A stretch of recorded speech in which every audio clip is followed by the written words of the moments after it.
2013 was a tough year for Xbox. Television, TV, television. In the absence of any internet connection, you're going to be able to play Blu-ray movies. $499 in the US. Fortunately, we have a product for people who aren't able to get some form of connectivity. It's called Xbox 360. Between the lack of proper backwards compatibility, each game being locked to one console, and the overindulgence of bringing TV features to a video game console, it's no stretch to say the Xbox One, at least at launch, was a colossal flop.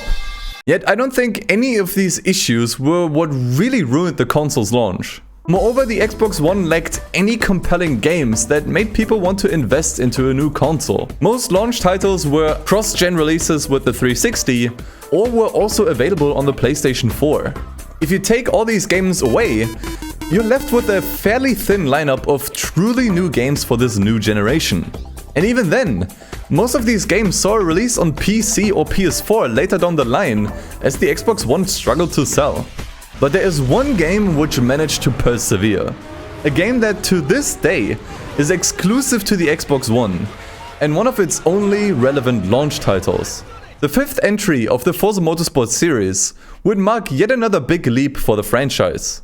Built on a new game engine specifically engineered to make use of the new hardware, Forza Motorsport 5 was one of the console's only true flagship titles. But sadly, what was supposed to be a great system seller for Xbox has instead turned out to be what's considered the worst game in the franchise. If you'd ask fans of the Forza series today, even 10 years later, most would agree that this one is the worst Forza title. But why is that? Especially coming off the heels of Forza Motorsport 4, which is widely regarded as one of the best racing games of all time. How could the Forza series fall off this badly? That's exactly what I set out to uncover, and after seemingly being the only person on Earth to still buy an Xbox One in the current year, it was time to give it a shot. Yeah, there you go, 2013. The views expressed by Top Gear. Top Gear? They have Top Gear in this? Welcome to Forza Motorsport 5. Why she sounds so seductive? Cars. To some, they're just transport. A convenient alternative to highly flammable dirigibles or walking. But you understand, cars are far more than this. They represent the glory of technology, the essence of freedom, and have been the weapons in some of our most gripping sporting battles. So this is about the love of all things four-wheeled and fast. This is a shrine to power, to speed, to metal made beautiful. This is a really cool intro. I feel like I could show that intro to a non-car guy and they'll be like, yeah, I get it. Open the door. Open the door, is that a demand? The graphical upgrade is pretty drastic over Motorsport 4. Yeah, here we are. Man, this looks good. Once again, this game becomes 10 years old. This does not look like 10 years old. This looks like something that could have come out today, honestly. Yeah, this is definitely the new track, or one of the new tracks in this game for sure. I don't remember this one from the earlier games. Yeah, it looks fantastic, man. Yeah, honestly, I don't remember exactly what Forza Motorsport 7 looks like, but I don't think it looked this good. Like, the lighting is maybe a little bit overkill, like the sun is almost blinding. But I don't know, I feel like the colors here and the brightness, it just looks better. We'll have to wait until we get to Forza Motorsport 7, but this is a visual treat. And it had to be, right? Like, this had to kind of sell consoles, if you will. When, in 2012, Mr. Toyota and Mrs. Subaru announced the arrival of their twins, GT86 and BRZ, the world rejoiced. Here were two cars designed not to save the planet, nor to take your entire extended family to the seaside in a modular lounge environment. I like these cutscenes. Now we can start off with something pretty decent here. We don't have to start with the bottom of the barrel, like in Forza Motorsport 4. There's too much to choose from. I kind of want to go with something like kind of an oddball, right, for a starter car. I'd say let's go with the Hyundai. And now we're actually going back to the Alps. This was kind of like the main track in Forza 4. I wonder if it looks any different here. Oh, it's just a 1-to-1 port. Let's see. Yeah, right. So this game introduced this driver system, right? I still don't know where I stand with this driver system. I feel like at its best, you don't actually notice a difference. And at its worst, you have some AI drivers that are really strange. It feels a bit like marketing bogus, like this driver test stuff. Actually, it has like a comment. You can see that. Choose this if you are new to racing games. Choose this if you have played racing games before. The experience with arcade-style racing games. You pleb. With simulation racing games. If you have played previous Forza Motorsport games. Racing simulator is your favorite type of game. If you want the toughest racing challenge available. And choose this if you want to be humbled. Now we'll go with highly skilled. I think that should be fine. Okay, wait. Accelerator. What does that do? Oh no. What is this? Okay, I don't want to see this no more. I wonder how different the handling is gonna be.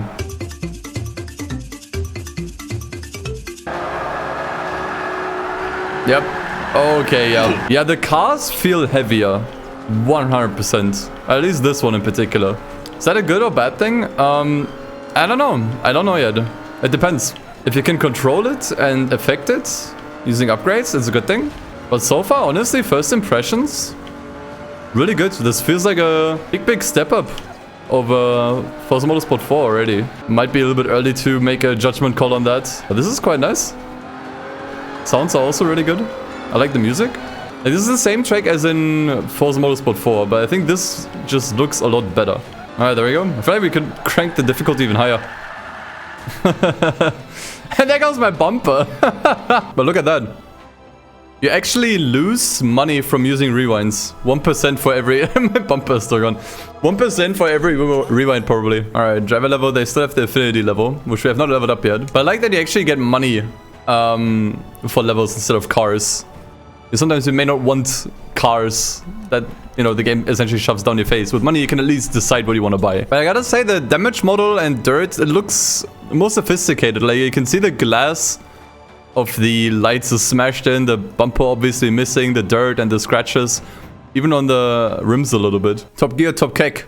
I like that they kept all the Top Gear stuff. I think it gave Motorsport 4 a lot of personality. Welcome to London, one of the greatest cities on earth, where millions of tourists flock every year. Sure, old man, whatever you say. Like, you get medals now. Bronze, silver, and gold, depending on where you land. And gold is actually for third. I don't know, maybe you get some extra cash if you get first? Alright, here we are again. Whoa, hey! Whoa, hey! I wanna smash through that stuff, man. This feels like Flat Out 2. This actually feels like Flat Out 2. Whoa, okay. You can tell they were really flexing their physics engine here. 100%. This is the only point of this. So they can flex so many physics objects they can render at the same time. But you don't actually have to smash any of it. It's still just a regular race. As I said, like Flat Out 2. Don't smash through the cathedral, no! Okay, I gotta make some moves now. That's not the move I was hoping for. Alright, so we made it to third. We still got a gold from that. This game is instantly bad because no Clarkson. What do you mean? There's Clarkson here. We heard him a couple of times. So they changed the affinity, or the way affinity works. Earlier it was, in earlier games, you basically got affinity levels, and with higher affinities, you actually had to pay less for upgrades with that certain car manufacturer, and now it just gives you a payout bonus. I don't know. I have no feelings towards this. I guess it's a... Today, we travel to Yas Island, a man-made landmass. No! This track only works in Grid 2 because you can drift through everything. Yas Marina. More like Na Marina. I'm actually going to try traction control on, just for comparison. I want to see how the car drives with traction control on. Just to see, because I think it made a huge difference in Forza Motorsport 4. And this game looks so good, though. Like, look at the colors. Like, it's so vibrant. Like, we're in Yas Marina, you know. Like, it should look this way. How's FM5 going? Well, we just started. But so far, I gotta say, I really enjoyed this. I don't know. I expected much worse. Maybe that's still to come. Yeah, the car is definitely not as tail happy as before. But on the flip side, I also feel like I'm losing a lot of power. I'm just making contact with everyone. 2,400 for gold. Okay. So getting first actually does not matter. You just want to increase the difficulty. I think it's pretty interesting, honestly. Like, it's a nice way to encourage people to drive against tougher opponents without that pressure of being first all the time. That's a good track. There you go, guys. I got you. There we go. How weird does that look?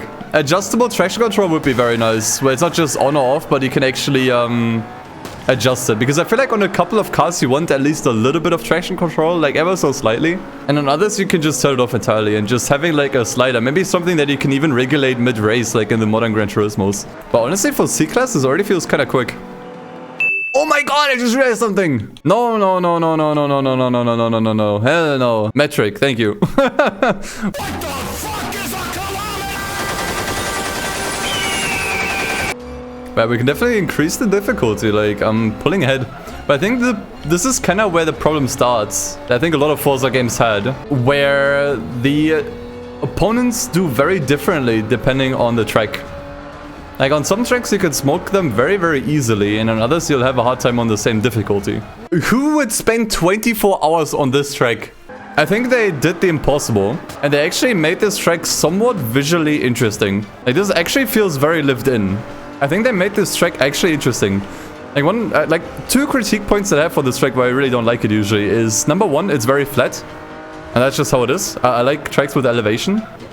But number two is it's just dead. Like if you remember me playing Forza Motorsport 2, that one also had Sebring and it was dead as hell. Like it was so empty. So honestly, I don't even have that much of a problem with this track this time around. I think it looks pretty sweet actually. Look at that, you even have helicopters flying around. Like they did a lot. They did a really good job of making the tracks feel more lived in. Like all these trucks here and people. That is one huge positive in this game, honestly. Like, there's a hot air balloon for whatever reason. Like, making Sebring feel lived in is a huge accomplishment, in my opinion. And actually interesting to look at, because this track is dead, usually. Like, completely dead. That is very nice. Oh, boy. I don't remember what this track was like in Motorsport 7. I don't remember it being this lived in. Do you think they downgraded the track? So you can basically just go anywhere, as long as you can afford the car. You don't actually have to unlock events anymore, which was the case, what it was previously. Now it's like, if you have a car or if you can afford a car, you can enter.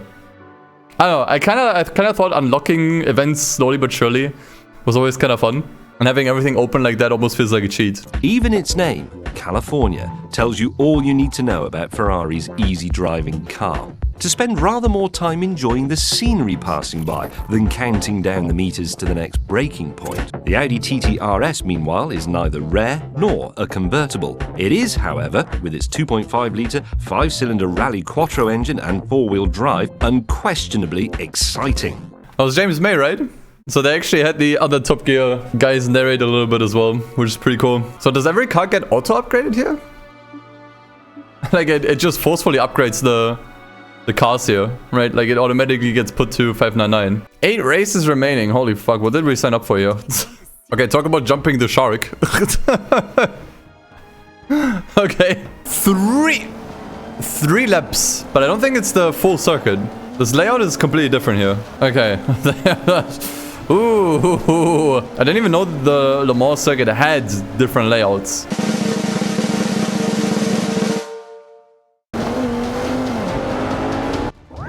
Really, it's just, you really can't cut here. Like we always joke about, hey, I'm doing my Forza strategies, I'm cutting over tracks, but honestly, you can't even do that in these games. Avoid the slower traffic to beat your rivals to the finish. Okay, you know what? You got me.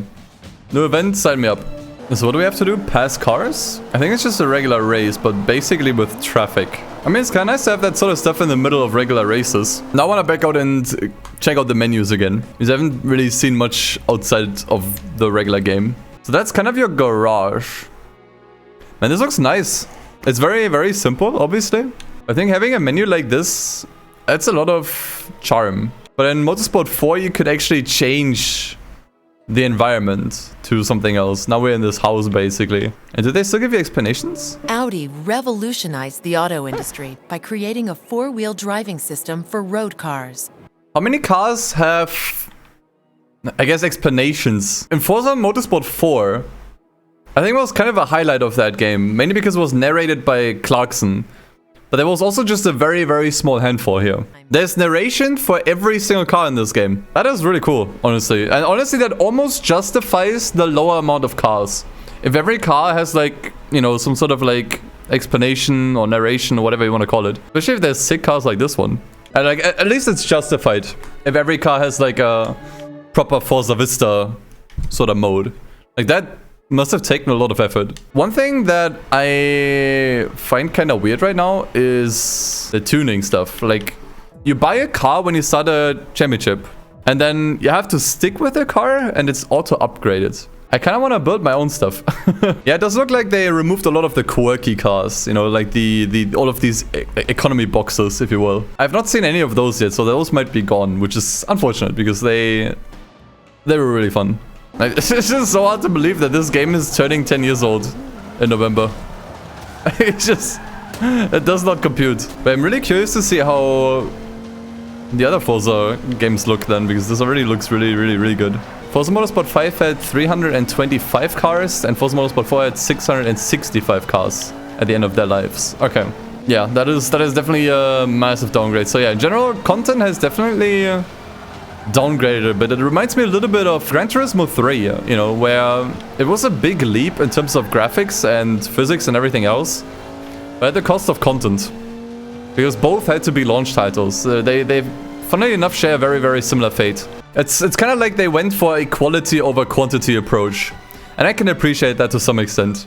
But it's hard to ignore that this wasn't just done out of necessity to meet the very early deadline. That was the launch of the console. Quality over quantity, except there's not really quality. I will not say that. If every car has a bit of story and background, and all the tracks look as good as they do, I would definitely call that quality. And as I said earlier, huge upgrade over Forza Motorsport 4, visually alone. Yeah, I obviously can't talk much about career and progression so far, since I'm only starting off. So far, I have not received a single prize car, which I found interesting. Oh boy! Yeah, there's my economy class. You really don't get much money though for a lot of these events. Yeah, I like that you have like these fun modes in between, like the one we just did. It's not just race after race after race after race. You can pretty much carbon date a chap, or for that matter, the right kind of girl, by their hot hatch of choice. I like that these different leagues have like these fun introductions. I like that this one actually counts as a hot hatch. This is I don't see this being a hot hatch. This one is maybe that one is probably already stretching it. And that's just a wagon. Like, why are they here? Those are not hot hatches. Let's go with this Civic. You can obviously get the older one. But I kind of want to go with this one instead. We can jump into the next event, but I'd say let's actually see if we can tune it a little bit.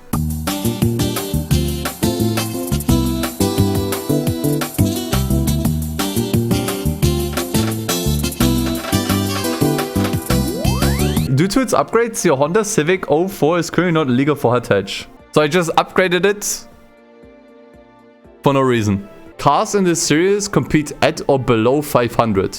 Okay, that would have been cool to know beforehand. So when you enter a championship, you can select a car, aka buy one, and the game already automatically upgrades it to the maximum to that particular championship that you are on. Which in this case is B, I think it was C class actually, I upgraded to B. And you can't do anything else. Like the game actually just does all the work for you. Why do I have to interact with the upgrading system then? Can I turn that off? Like this makes this entire upgrade show completely pointless. Game just does it for me every single time and I can't make the car any faster. Why did they do that? That feels like a massive downgrade. Massive downgrade gameplay wise. Because that was so fun in Forza Motorsport 2. And even all the other ones, where, you know, you look for events and championships to enter, you go in there, and then you're like, okay, what car do I need for this, and how do I get it as fast as possible? And then here they just completely take that away from you. Yeah, what's the point of manual upgrades then? Like, why can't I do this even? Outside for online stuff, I suppose. But yeah, I just spent a bunch of money on these upgrades, and only now, like the game didn't even tell me beforehand, only now I learned that there's actually a restriction here. That feels very, very streamlined. We'll see how I feel about it later down the line. So this game is more about driving and less about tuning and building. I don't know. I feel like that was always part of the fun with these Forza games. Especially because it tends to be more detailed. It always tended to be a bit more detailed than in Gran Turismo. Alright. Now we're in front-wheel drive. I think I had a front-wheel drive car yet. Like in general, like this feels super casual fight. That's not a word. But anyone else get that feeling? Now, you don't have to be first. You don't have to build your own cars. You don't really have to do much of anything. Especially with all the extra narration. It actually does feel like they didn't necessarily make this game for car guys, but more so for people that want to get into cars. But it's something I kind of need to get over. It was something I wasn't really entirely prepared for. I feel like that could have easily been fixed with like an optional setting. Like this could have been the default, you know, just for everyone. But then you could have maybe had an expert mode where the cars don't get auto upgraded and you do have to, you know, upgrade the cars yourself so they fit the entry requirements, which once again, the game does not tell you about. Oh god. Okay. Not super familiar with this layout. So yeah, so far a lot of good, a lot of bad. I don't know. Not sure where I stand so far. I think that's just gonna be something that I'll find out as we go. Now we return to Dunsfold Aerodrome for another event on the renowned Top Gear test track. When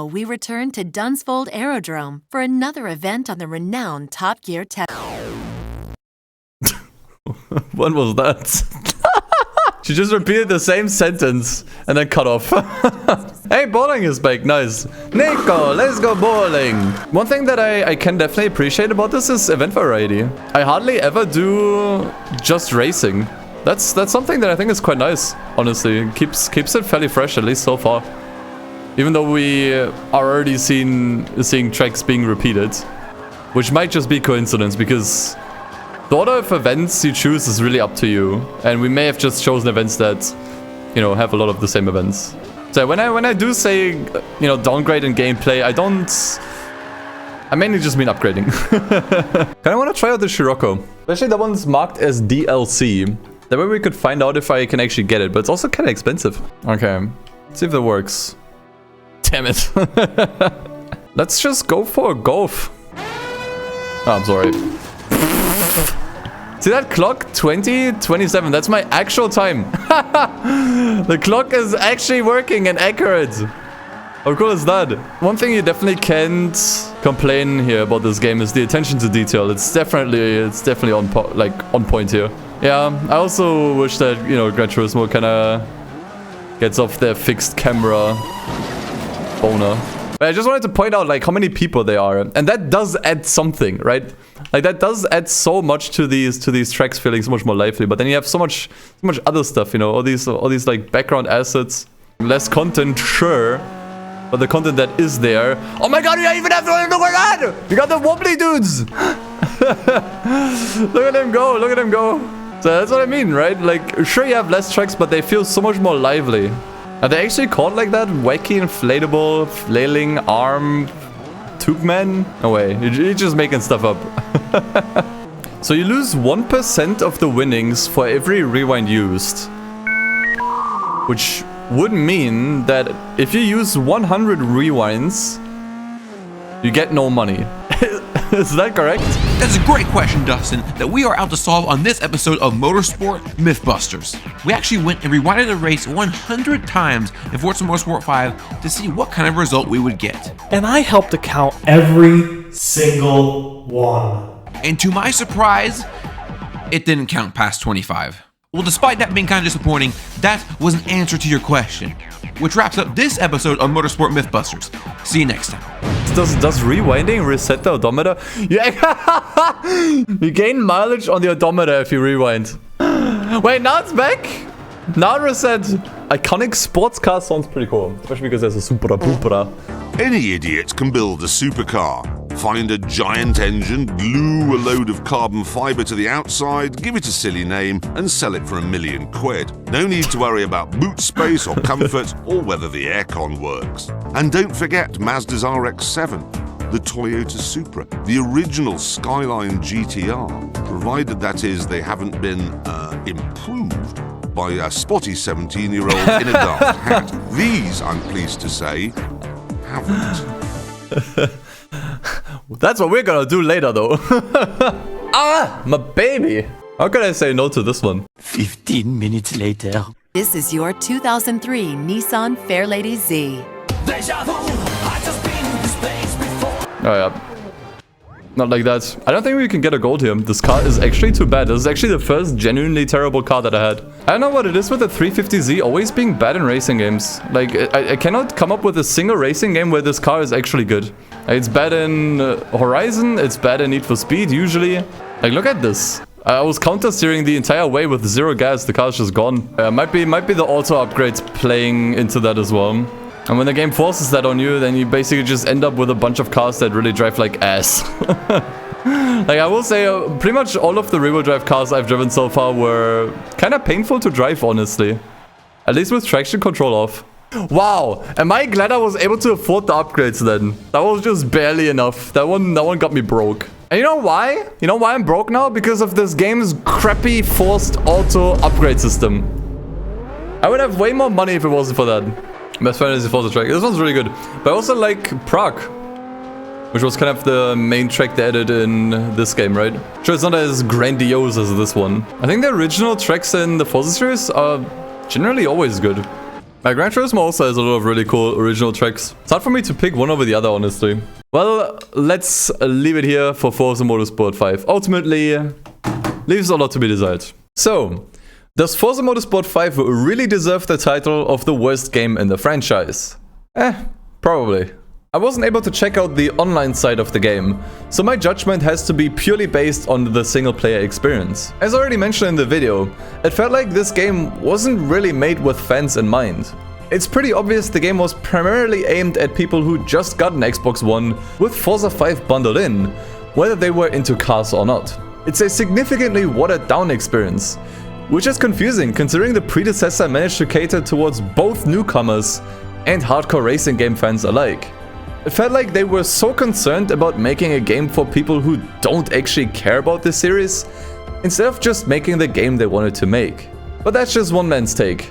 Did you play Forza Motorsport 5 during its life cycle? Share your experiences in the comments below. As always, a warm thank you to all my supporters on Patreon and YouTube, as well as JakeMG for editing this video. A special shoutout goes out to Sydney Shugini, Tyler49877, Buttermania, Chris and Kit, Johannes Malice, Tommy, and 0567. Next in line is Forza Motorsport 6, which is generally regarded as a return to form. But can it also win me over? That's what I plan to find out next. Until then, I hope you have yourself a good one. Take care.